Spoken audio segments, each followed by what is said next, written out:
فرما ہے یہ صرف اور صرف دارالعلوم دیوبند کی قربانیوں کا نتیجہ ہے۔ اگر دارالعلوم بر وقت اپنی قربانیاں پیش نہ کرتا تو میں اپنے رب کی قسم کھا کے یہ بات کہہ سکتا ہوں کہ آپ ان کرسیوں کے اوپر اس حلیے میں کبھی دکھائی نہ دیتے۔ یہ صرف دارالعلوم کا ثمرہ ہے اور ہمارے اکابر کا فیض ہے، مدنی ہے، مولانا ظفر علی تھانوی ہے اور جنرل کی ہے۔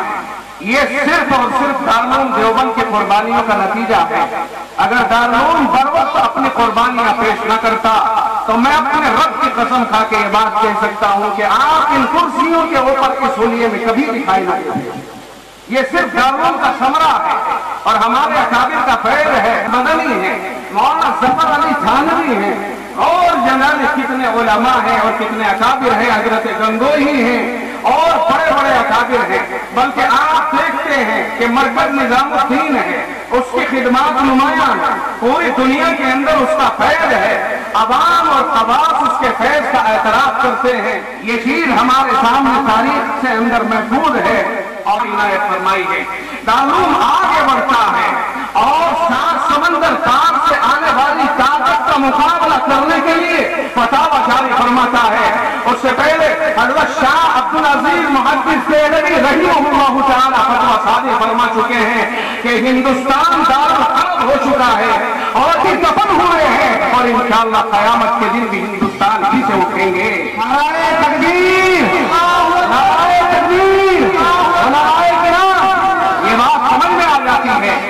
قبرستان یہ بات ثابت کر دیتے ہیں کہ مسلمان کا سرزمین ہندوستان سے کتنا گہرا تعلق ہے اور کتنا اونچا تعلق ہے۔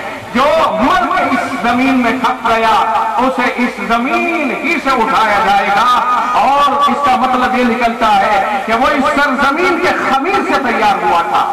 یہ ہمارا عقیدہ ہے۔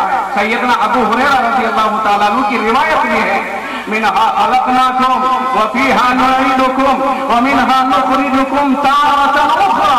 اللہ تعالیٰ خود ارشاد فرماتا ہے کہ ہم نے تم کو اسی زمین سے پیدا کیا، اسی زمین کے اندر ہم نے تم کو لوٹا دیا اور لوٹا دیں گے، اور اسی زمین سے ہم تم کو پھر دوبارہ اٹھائیں گے۔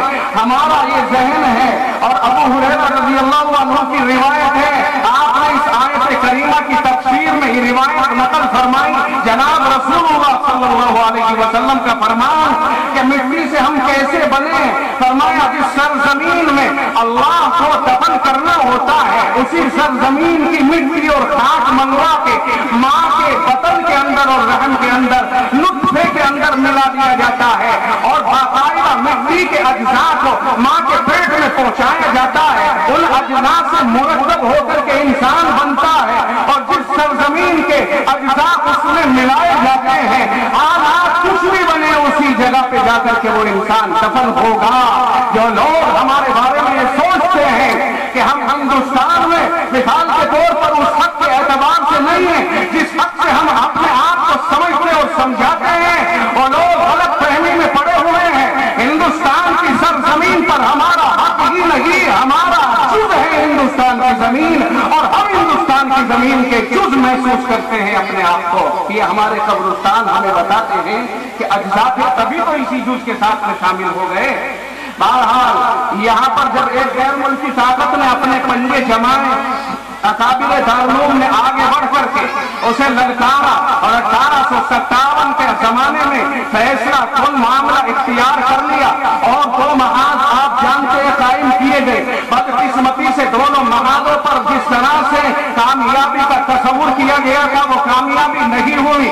اس کے بعد کیا ہوا کہ علماء کے ساتھ بدزیادتیاں ہوئی، بدتمیزیاں ہوئی، یہاں تک نوبت پہنچ گئی کہ گڑھے کھودے گئے اور ان میں آگ کا انتظام کیا گیا، اور پکڑ کے علماء کو آگ میں جھونک دیا گیا، اور خنزیروں کی باقاعدہ अस्पतालों के अंदर उलमा को बंद करके गोलियों का निशाना बनाया गया, तो उसके दहानों के ऊपर उलमा को बांध कर बाकायदा चौक और चौराहे के ऊपर लाकर और पीछे से गोला दाग कर धज्जियां उड़ाकर ये साबित करने की कोशिश की गई कि लोगों, अगर हमारे मुकाबले पर सदाए आजादी को बुलंद करने की कोशिश करोगे तो तुम्हारा अंजाम ये होगा और तुम्हारा हश्र ये होगा। लेकिन क्या कोई माई का लाल बता सकता है?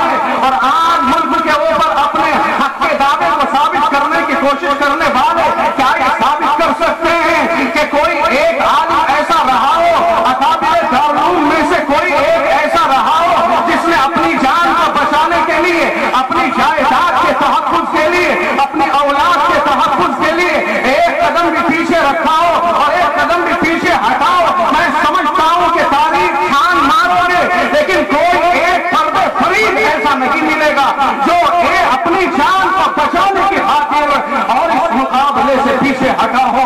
नहीं, ऐसा नहीं हुआ। उलमाए देवबंद ने मुल्क को आजाद कराया और पूरे हिंदुस्तान में ही नहीं, बड़े सगीर के अंदर ये तसव्वुर डाल दिया कि लोगों, ये सरजमीन हमारी है, हम इसके हकदार हैं, हम इसके बाशिंदे हैं, हम गैर मुल्की ताकत को यहाँ से भगा करके दम लेंगे। कुरान से पूरा मुल्क आगे बढ़ा और आखिरी सदी के अंदर तो बिरादरान वतन भी आगे आए, मिले, आपस में एक झंडे के नीचे आए, उलमा उसी झंडे के नीचे हैं, क़यादत कर रहे हैं और उलमा उसी झंडे के नीचे हैं, बिरादरान वतन भी उसी झंडे के नीचे हैं। आखिर में नौबत यहाँ तक पहुंचती है कि अकाबिर दारूल का समरा ये रहा कि उसने सारे मुल्क को हिंदुस्तान की आजादी और बर्रे सगीर की आजादी में शामिल होने पर, खड़ा होने पर मजबूर कर दिया। अल्हम्दुलिल्लाह ये मुल्क आजाद हुआ, दारूल की बरकत से और अकाबिर की बरकत से ये मुल्क आजाद हुआ। मदारिस के लोगों, अहले मदारिस के बाद अपने जहनों में रखे कि मदारिस का वजूद जब तक है, जब तक ये सारी कायनात महफूज है, और जब इन मदारिस का वजूद ही खत्म हो जाएगा तो समझ लो कि कायनात को अल्लाह खत्म करने का फैसला फरमा देगा। आपके सब कुछ है, आप ऐसा से कम तरी में मुब्तला न हो और आप ये समझ के चलें कि मुसाबके के अंदर अगर नंबर नहीं किसी का आया तो वो अपने आप को कमजोर न समझे, नाकारा न समझे और फैल न समझे।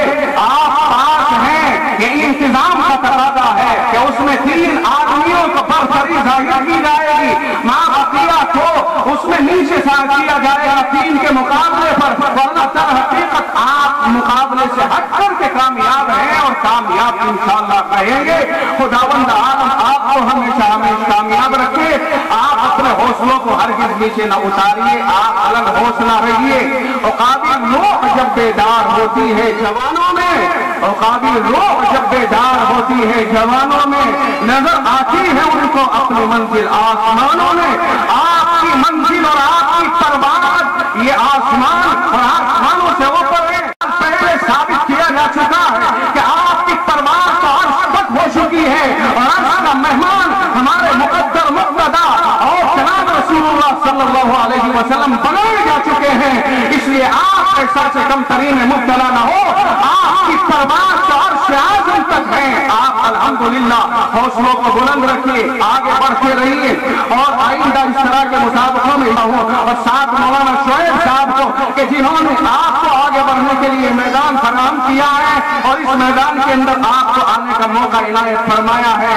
और मौलाना शोएब साहब से भी कहूँगा कि वो अपने हौसलों को मजीद बुलंद करें। हम आपकी तरफ से और आपके गांव की तरफ से इन आने बहने वाले मेहमानान का भी शुक्रिया अदा करते हैं और इन हजरात को आपके वकार से आगाह कराते हुए अर्ज करते हैं कि आप कोई मामूली शख्सियत के आमिल नहीं है। अगर आपके वकार को पूछना है, मैं तो टोडे वालों से कहूंगा कि अहले टोडा, आपने चिराग के नीचे अंधेरे का मिसाल बन के दिखाया। आप नहीं समझते हैं कि ये आपका एक छोटा सा मदरसा है, लेकिन दर हकीकत ये एक चिराग है जिससे बहुत से चिराग चल रहे हैं। आओ इसकी अगर आपको कदर मंजिलत मालूम करनी है तो जाओ, बिहार में जाओ, बंगाल में जाओ, जाओ आसाम में जाओ, उड़ीसा में जाओ। मैं अपने स्टेट की बात नहीं करता, मैं बहुत से स्टेटों में चूंकि जाना आना रखता हूँ, इसलिए जहाँ कहीं अक्सर बेशतर जाता हूँ वहाँ तालीमी हल्कों में जब एतबार की बात होती है सलाम मैं आपको ये बात साबर कराने के तौर पर कहता हूँ कि आपका कद बहुत ऊंचा है, आपका कद बहुत बुलंद है और आपका एतबार अहले मदारिस के माबैन आसमान फलकियत के ऊपर जा रहा है। आपको अल्लाह ने एक मकाम से नवाजा है, आपने कुरान की वो खिदमत की है कि मैं समझता हूँ कि रब्बे जुल जलाल के यहाँ पर ये लोगों की जबानों पे आपका नाम आना, आपकी आवाज पर इन हजारों लोगों का और मोहतरम तरीन तबके का, खास तौर से उलमा और तलबा के तबके का आ जाना आपकी मोहतबरियत की दलील माना जाता है। खुदावंदार आपको, आपके इदारे को और आपकी आवाज पर शरीक होने वाले इन सब तलबा और उलमा को नजर बद से महफूज फरमाए और मुल्क के अंदर हमेशा हमेशा इज्जत और वकार के साथ जीने की तौफीक मरहमत फरमाए। वाखिरु दावाना अल्हम्दुलिल्लाहि रब्बिल आलमीन।